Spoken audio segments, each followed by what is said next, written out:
Hi guys, I'm Anik Hassan and I'm gonna show you the first task of computer vision and IoT, that is of object detection, that I'm gonna be doing using YOLO and OpenCV. So I'll just get on with it. Here I'm importing the libraries. Here I'm using the argument parsing function of Python to set these arguments like the image, the confidence, the threshold and confidence as well. The image is required, and this is the path to the image that you can see here. I'm just going to be giving this path, since I have this path where the image is located from which I'm going to detect object. So this is not a real-time script, and the other tasks that I'm going to do, like social distance, could be real-time, and color identification is done in real time using a webcam. So here we are. The argument parsing is done till here, and then we're gonna load the YOLO. I'm using YOLO version 3 Tiny. This is a pretty fast one, so I'm gonna use this.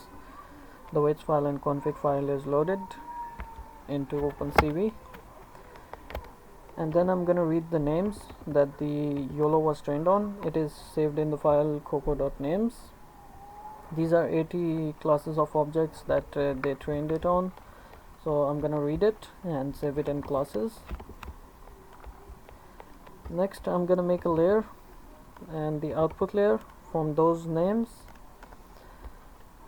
and using this net. So using this net I'm gonna make an output layer using the names here from here, and then I'm gonna use the colors for uniform distribution. I'm gonna load the image that we get from argument here and read the image, resize the image, pretty basic stuff, and then read the height, width and channel of that image. I'm gonna convert that image into a blob, and I'm gonna use a size of 416 and 416. This is the standard size that YOLO was trained on. We could use a bigger size that YOLO was trained on, but then we would use YOLO version 3, not a YOLO version 3 Tiny, and that comes at a cost of larger runtime. So it's basically up to you what you want to use.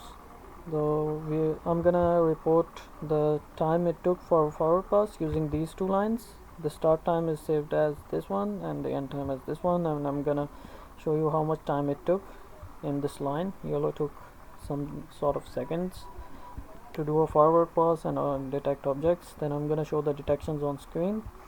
In the outputs, for every output in the output, I'm gonna go into the detection from that output, and I'm gonna see if that confidence for that detection was greater than 0.5. Then I'm gonna make a rectangle around that and use the confidences and append that into the confidences list here, so that I can later see how much confidence I have in this object detection. And then I'm gonna save the class ID as well, which is gonna help in labeling it here. So I'm gonna use this indexes of boxes, and then I just put the rectangle and text in that. So let me show you how this works over here. And I'm using a dining table image. So yeah, this is the image, and it has detected that this is a wine glass.